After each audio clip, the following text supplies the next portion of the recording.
I would get in my car, drive over there get there at 8:30 in the morning, this the downbeat was at 9, and I would say to the guard, "I'm in the orchestra." And I go, "That's it, they let me in." That's how composer Jeffrey Silverman used to sneak into Hollywood film scoring sessions. He was still in high school. Inside those rooms were 90 musicians, full orchestras recording music for films. Jeffrey would quietly pull up a chair and watch. But even then, he already knew what he wanted to do. Ever since I was a little boy, all I wanted to do was compose. That obsession eventually led him to a career that spans 37 films and 21 television projects, with music heard across networks like Fox, A&E, MTV, TLC, and the History Channel. He would conduct on Broadway, including the original production of Les Mis, write 4 musicals produced in New York, and contribute to recording projects that earned 3 platinum records. And in the 1990s, his orchestration helped shape 2 of the most iconic productions of the New Age era, Yanni's Live at the Acropolis and John Tesh's Live at Red Rocks. But when Jeffrey talks about those experiences, the focus isn't celebrity, it's the work. As opposed to being intimidated, it was so much fun. It was so much fun to interact with another musician at a very high level and get this feedback and give and throw it back into the park and then him throw it back. So no, it was up the joy. In this conversation, Jeffrey explains what orchestration actually means, how he sold more than 100,000 records under the pseudonym David Raintree, and how his work as a composer has evolved into the orchestral music he's writing today, including one lesson he learned watching great artists build their careers up close. He took responsibility for everything. He took responsibility. Anything that happened, good or bad, he took responsibility for. And why the most important advice he gives young composers is surprisingly simple. Do your best and don't be afraid to fail. Everybody's going to fail at some point of something. Just do your best and just keep going. I'm Vaughn Veneer. My guest today is Jeffrey Silverman, and this is Beyond the Notes. Hey guys, just real quick before we get into the episode, I put in a lot of effort to find great guests who I think would be really worth your time, and I'd love to get this out to more people, and I could really use your help. We're on the road to 100 subscribers, and I'd love it if you could be one of those 100. So hit the like and subscribe button and share it with a friend if you think it's a good episode. It would really mean a lot to me if you could. And with that, back to the show. Jeffrey, welcome to the show. Thank you, Vaughn. It's a pleasure to be here. I'm so glad you got in touch with me. Thank you. Yes, I'm very excited.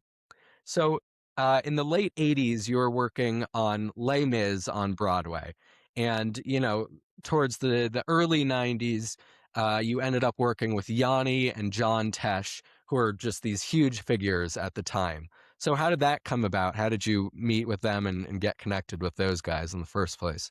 So initially, I went to New York because I had a show that was optioned, and then I had 4 shows produced in New York.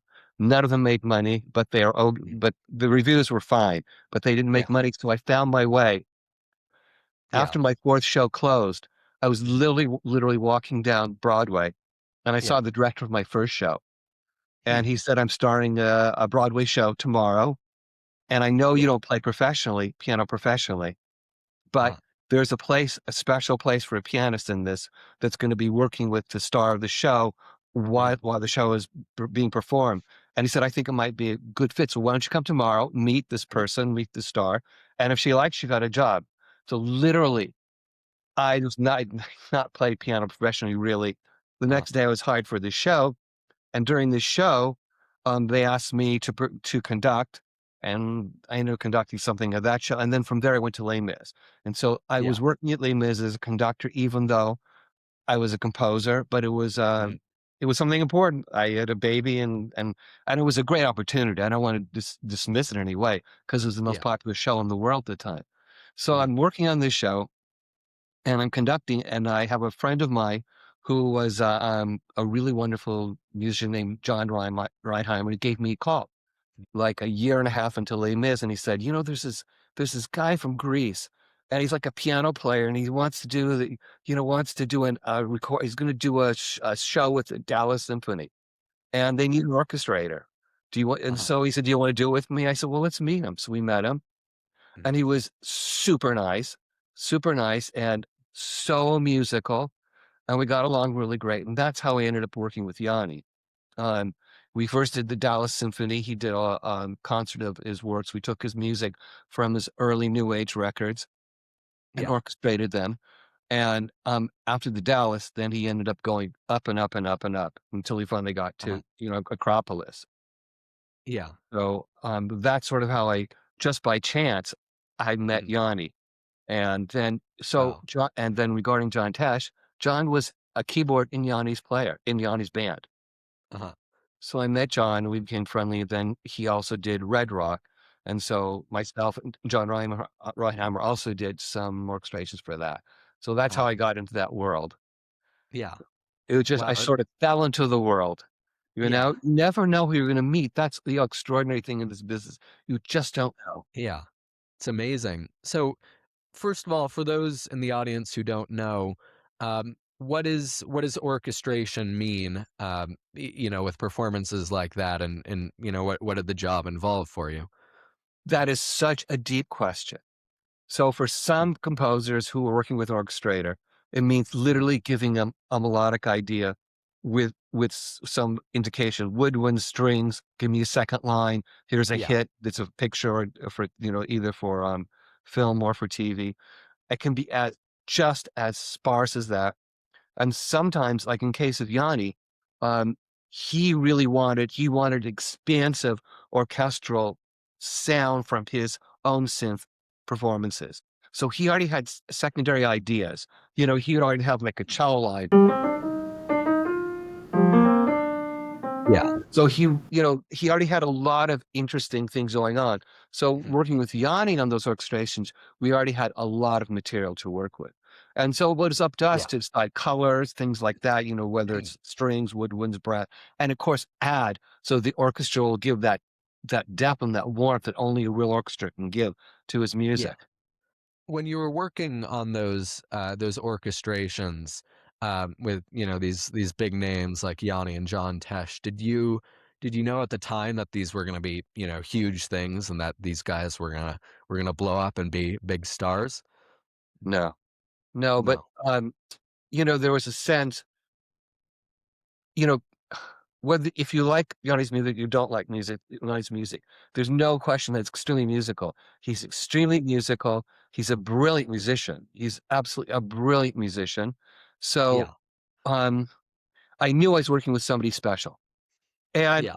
also he was working at a time when he was actually kind of creating a sound that later Mhm. became new age. I mean, there was Wyndham Hill that had this very, soft music, that very light Yeah. piano. And then there was Johnny who had all this drama and it was Mhm. still considered new age. And Yeah. so, um, as Yanni, went up this ladder step by step, we saw Mhm. something great was beginning to happen, Yeah. and he was so responsible and so on top of it. That's one of the things.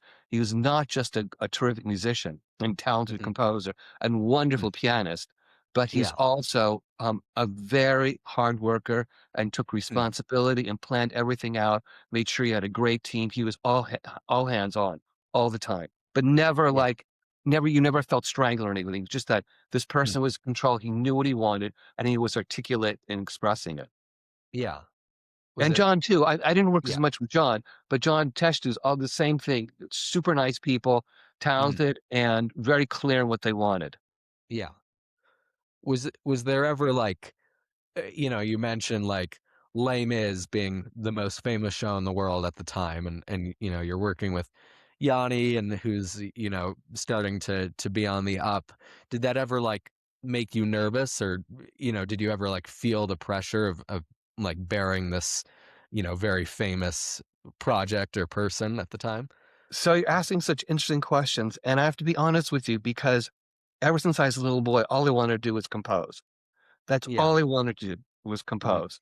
So anything outside of that world was not part of my orbit. So if I met Mm. somebody famous, it's cool. It's like you meet a Yeah. famous doctor. It's cool. You meet a famous another composer, famous a pianist. So Yeah. no, I mean I think that was one of the things that was really fortunate with me.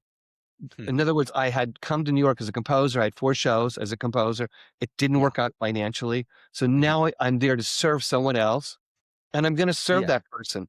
But there's no, Hmm. and I there was no sense of like "Oh my gosh, who am I I'm dealing with somebody so great," but it's another talented artist, and I'm so happy to be working with Wow. another talented artist. That's what I Yeah. felt. S Wow. so, there was not a sense of I mean, and Uh, Les Mis working with the greatest people at the time in the world, the producers and, Karen McIntosh, Andrew Lloyd Webber, and yeah. just a monstrously gifted, Mhm. headliners for Les Mis, just stupendous talents, and Yeah. everyone was so nice and so great. It was just a thrill to be with them. Same thing, Mm, Yanni, just a mm. thrill as opposed to being intimidated. It was so much fun. It was so Yeah. much fun to interact with another musician at a very high level and get this feedback and get and throw it back into the park and then him throw it back. So no, Yeah. it was a joy. It was a Yeah. joy. So, I mean, it sounds like then just the love of the the activity and the art is what drove you, and you didn't really think Beautiful. about the stakes or, who was watching in a sense. Exactly. Like, when you're in the mood, when you're in that place composing, like you're just in Yeah. that place and you're not thinking about all the critical things, everything. You're just in that place. Mm. And that's what Les Mis was like for me. And same thing with working with Yanni and other people. It was like just Yeah. being in that place and trying to make something special happen and doing your Yeah. best, allowing Uh, they give you the room to do your best. yeah. So, I mean, on the ground, beyond just the professional side of things, what was it like to just hang out with those guys, Yanni and John Tesh?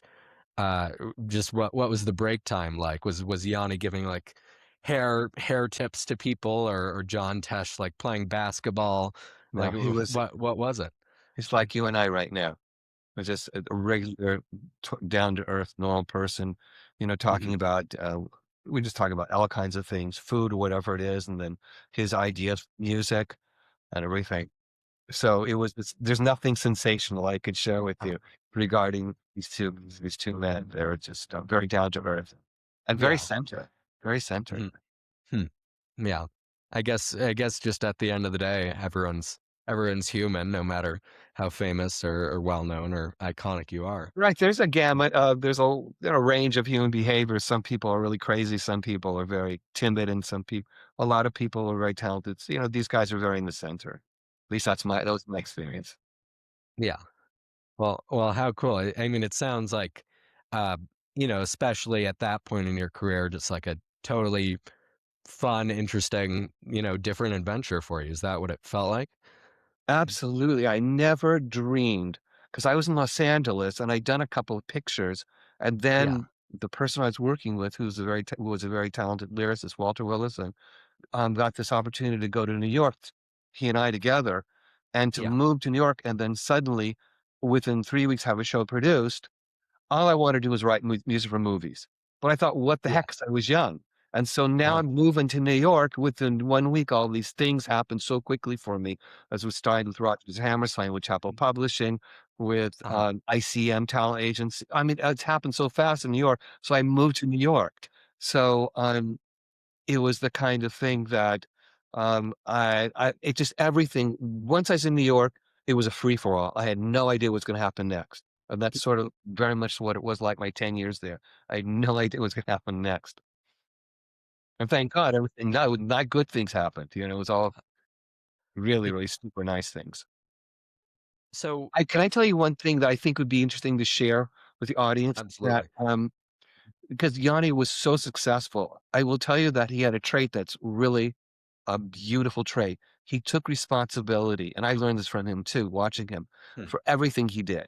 So in other words, Mhm. he's building his dream step by step, and like anybody who's building a dream step by step, there's gonna Yeah. be a lot of ups and downs. Some things are gonna work, some things are not going to work at all. Hmm. He took responsibility for everything. He took Hmm. responsibility anything that happened, good or bad, he took responsibility for. He never Yeah. pointed his finger, he never yelled, whatever happened, he learned from it, and then Hmm. he took the next step up. And I think that's a Hmm. marvelous, character trait Yeah. to develop, to always take responsibility for Hmm. whatever your share of, for what you're doing. Yeah. So, is that um, something that's especially useful in like a group setting when you're collaborating and working with other musicians, or just what does that look like on the day to day? That's a great answer. It means, whether everyone's collaborating on your project or you're collaborating with somebody on somebody else's project.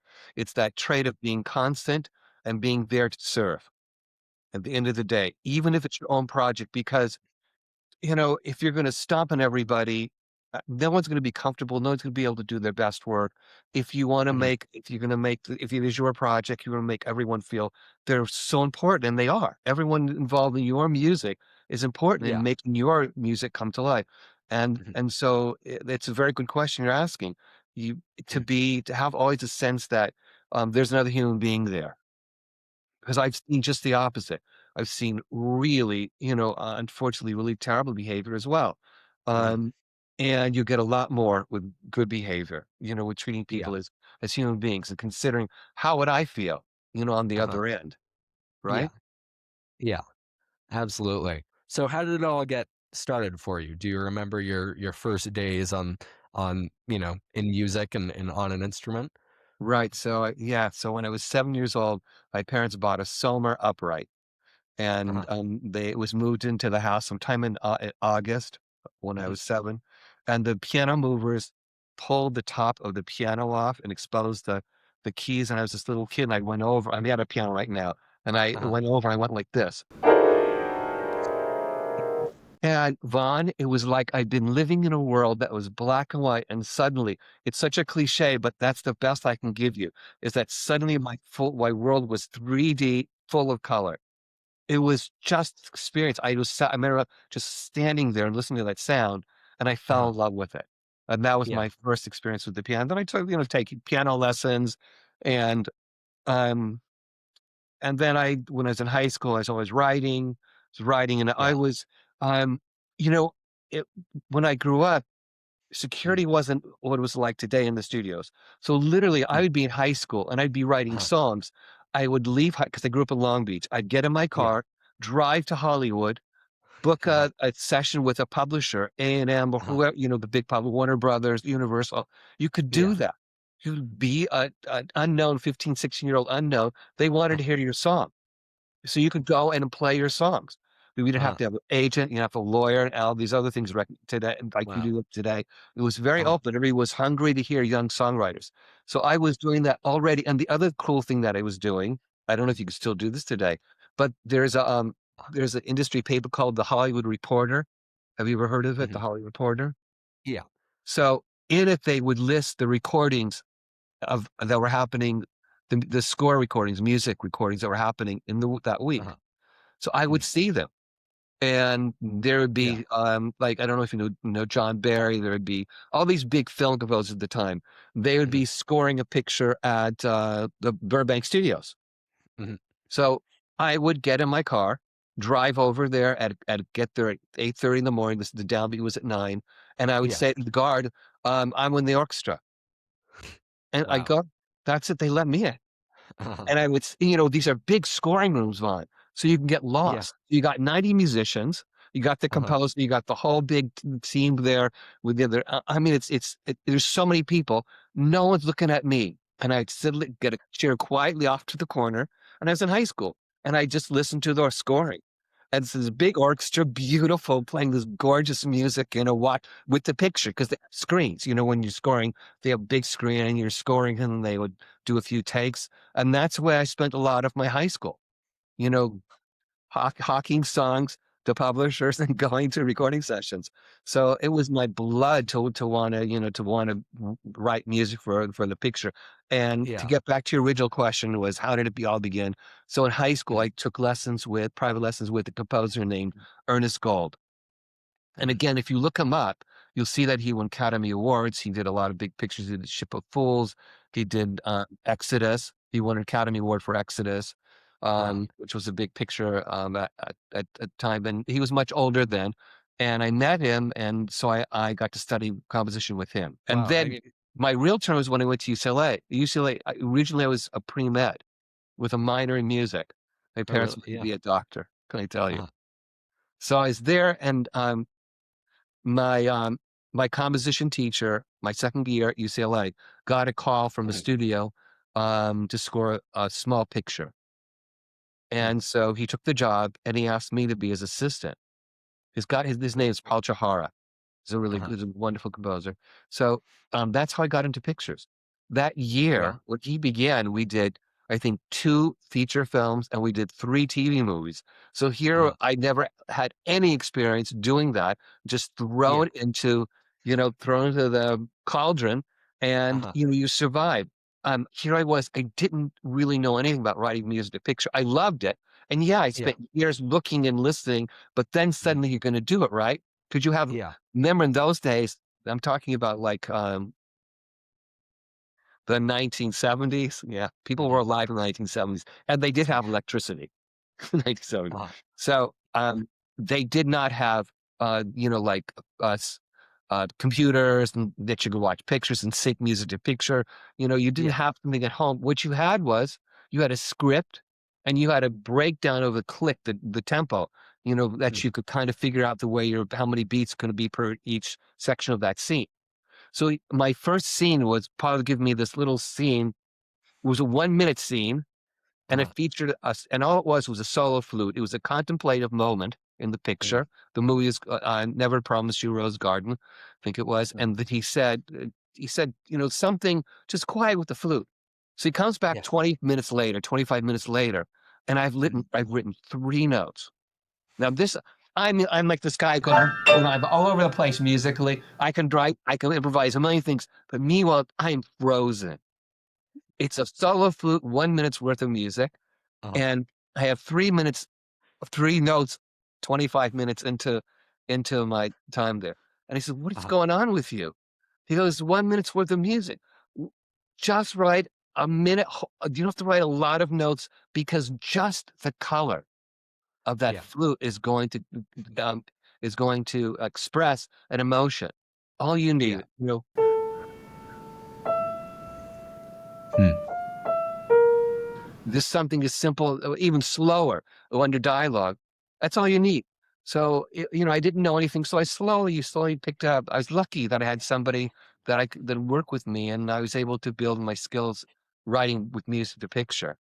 I think like with solo flute, on one hand, you don't have to write that many notes, but it seems like if that's your first ever film scoring project and it's just one flute, like that level of exposedness seems a little terrifying to me, just hearing you talk about it. Vaughn, you hit it on the nose. Exactly. That's what I was thinking of here. This is my first piece of music. I got to make it count. It's got to be so great. And it has to be great when the theme is carrying the picture or but not in a Yeah. dialogue. It just has to be, has to be, a support, a quiet Yeah. support. But it also reminds me maybe of a sort of interesting irony in your career, I think, where at a certain point you decided to start releasing music under the pseudonym David Raintree. So first of all, I'm totally curious why David Raintree. What went into deciding the name? It's a very cute story. So I was doing a B picture. I doing that such a great. I was scoring a picture, and it's Mhm. like I guess it's at 90. It was like 94, 90, I don't know, I don't whatever it was, but I needed MIDI drums. I Mhm. needed somebody to play MIDI drums at my studio. So somebody said, "Call this guy. Yeah. He's a good drummer. He'll do." So I called him. He came over to my studio, and he Mhm. did a great job on the things in the picture that I needed. And then we're just schmoozing afterwards. And remember, Uh-huh. this is the beginning of the new age. Piano. Everything was piano, solo piano. So he's Yeah. telling me, he goes, "There's this guy in the business. He's like taking everybody surprise. His name is David Raintree. He's got this. He goes around the world. He's playing for kings and queens, and he's got Uh-huh. this soft play. And he's because the guy's a comedian. I didn't know Yeah. that. So he gave me this whole shtick with about David Raintree. At the end of it, he Uh-huh. starts laughing. He goes, "I made it up." Mhm. And I stopped and I said, his name was Albie. I said, "Albie, David Raintree, that's a name for right now. We can sell records. Let's make records under the name of David Raintree." This is a true story. So this is what he says to me. He says, "I have two friends." It's hysterical. "I have two Mhm. friends who are starting a record company. They're looking for somebody. Let's go meet them tomorrow." I mean, literally, Uh-huh. that's what it is. Next day, we met two guys who are starting a record company called Simplicity Records. They love the Uh-huh. idea of this guy named David Raintree. They made this whole fictitious thing about David, and we made a bunch of records, and think we made 10, 11, 12 records. And I Uh-huh. think altogether they almost like sold like 100,000 records. They were in Wow. in a niche market. Uh-huh. So in the 90s, there was a market called the gift shop Hmm. market. And um, there were like 500 gift shops around the world, around the United States. Hmm. Yeah. And if you could get your record into like, say, 80% of them, and one person buys your record every single day, you can do Hmm. the math, how that Hmm. adds up quickly. And that's it. He became very successful in this niche market. And Uh-huh. people wrote me letters, you know, Uh-huh. That's about it. amazing. So what did it do um for, I don't know, for your writing, or just psychologically to be writing under this pseudonym? Okay, Uh, so it actually wasn't writing; it was playing an arrangement. He would ah. the producers asked for Mhm. cover material. Yeah. So one album would be the music of, in a new age sort of style of Andrew Weber. That became really popular. Then there was Henry Mancini. Then there was George Gershwin. Then there all these different writers. So we would do these albums, very new age, sparse piano of other Uh-huh. famous music by other writers. So it was a lot of Mm. fun. It was a blast. Yeah. It was a lot of fun. As we start to wrap up here, I'd like to turn our attention just to your most recent work and what you've been doing today. Um, so I have three little segments from some of your recent orchestral writing from pieces named Levant and Adagio for cello and strings, and Mirage of the Red Pavilion. So first of all, very creative titles. How what was the inspiration, and what are you hoping to do with each of those projects? Great. So the one piece called Adagio, my son Mhm. plays cello. Um, he's a working musician, producer, writer. Mhm. And I initially wrote that as a piece for cello and orchestra. And then I decided to take, to do a synth mock-up with, strings, and that's what you're hearing. It's not that Yeah. that's not the only part of the piece, but that's a small segment of that piece. So that's Mhm. the Adagio is that. Mhm. Levant is actually just a kind of serious piece of music I just wrote for just to write something for piano and orchestra, which I've always wanted to do. Mhm. Um, and you're hearing a very small segment, one little melodic area. That's Yeah. what Levant is. It means the wind. 'Cause, Mhm. there's the opening theme is suggests the wind. Everything's tonal, my work is so tonal, Yeah. it's like I love Mhm. harmony, and, so it's very straightforward. It might seem old-fashioned even in a way, but Mhm. there is now um, this journey back into tonality. There are some Mhm. serious composers who are really going back into just the Yeah. beauty of harmony and using, and as opposed to being so eclectic all the time. Anyway, Yeah. off topic. So the other thing, Mirage of the Red Pavilion.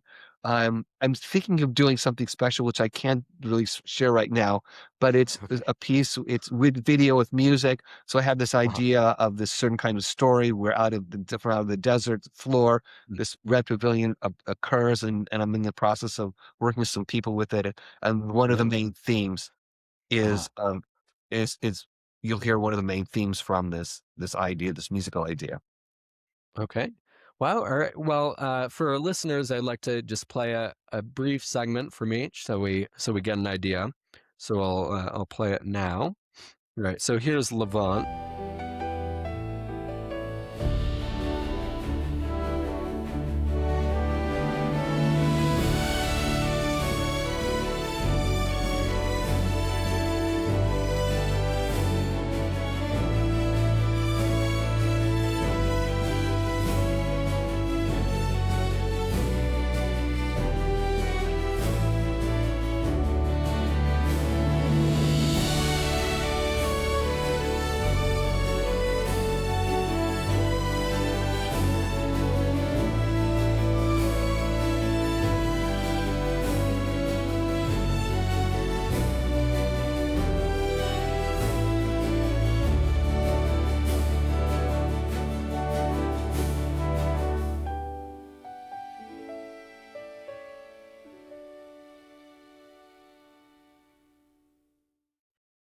All right, I'll play them all briefly. This is the Mirage of the Red Pavilion.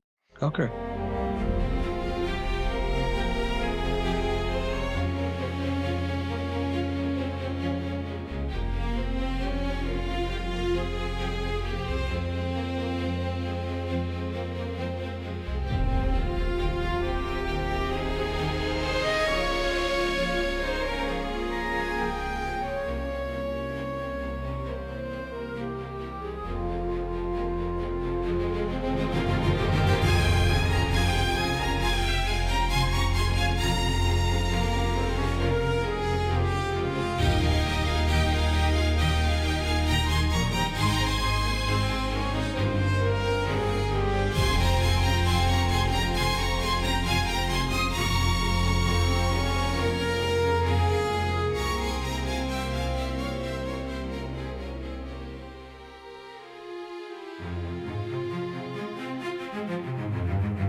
An abrupt end to the clip, but that's that, and then finally the Adagio.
Beautiful. Good. Thank you.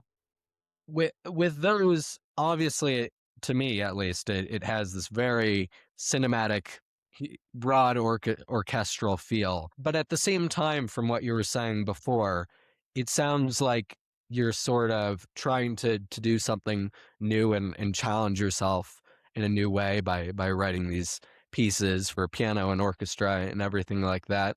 So what's that like for you at this point in your career? Wow, it's such a great again, it's a great question because all my life, all I wanted to do is write music for projects. I Mm, never wanted to write music for my just to write music. And yeah. then when it sort of like, my career slowed down, Mhm. then suddenly I had time in my hands, and Hmm. now I'm writing, I'm basically writing music, either generating my own project or just to write music because I have Yeah. something, a musically I want to say. Mhm. So I'm loving it. I'm doing teaching too, like teaching Mhm. composition, which I also love. I have some really talented students. Um, Yeah. so between those, I'm just in love with music, and it's a joy. Mhm. I feel so I feel so blessed, in this sense to Yeah. be able to be in a world with music, Mhm. and there's ups and downs. Everybody has ups and downs, Yeah. and you can't judge your musical creations based on ups and downs. You Mm. judge your musical creations about how much it satisfies you. Unless you're working for, Yeah. if obviously you're working on a project, you have an obligation for the project. But if you're doing your own music, it's just it's such a joy. So it sounds like at the end of the day, what it takes is just that passion and that obsession and the willingness to be adventurous and to step back from time to time and Right. find out what happens. Do your best and don't be afraid to fail. Everybody's going to fail at some point at something. Just do your best and just keep going. That's so important. Well, thank you so much, Pleasure. Jeffrey. It's A it's lot of been fun. been quite a joy, and again, it's there's a fantastic amount of wisdom here that I think we've just scratched the surface of from you and your journey as a musician and a composer. Well, whatever it is, your questions are really, really sharp and very good. And I really enjoyed this time with you. Thank you for the Well, honor of thank you spending very much. time with you.